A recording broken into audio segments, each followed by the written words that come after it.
Chandrababu PA Srinivas ఇప్పుడు అకస్మాత్తుగా YSR Congress party వాళ్ళకి గుర్తుకొచ్చారు. ఒకటి, ఆయన అమెరికా వెళ్తున్నారనగానే పిఏ శ్రీనివాస్ ఎప్పుడో ఈ నోటీసులు అందినటువంటి సందర్భంలోనే దేశం విడిచి పారిపోయారు అన్నటువంటిది ప్రొజెక్ట్ చేశారు. ఆయన అయితే మళ్ళీ కనిపించలేదు ఆంధ్రాలో మాత్రం, తెలంగాణలో కానీ.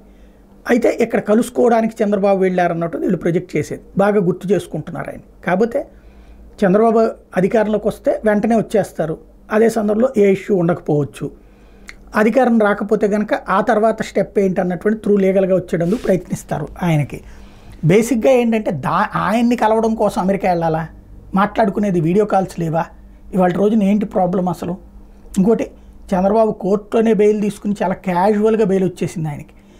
ఒక కేజ్రీవాల్ తరహాలోనూ లేకపోతే సిసోడియా తరహాలోనూ ఇబ్బంది ఏం పడలేదే, చాలా క్యాజువల్గా బెయిల్ వచ్చేసిందే. అంత శక్తివంతుడు శ్రీనివాసుని కలవడం కోసం అమెరికా వెళ్తాడా?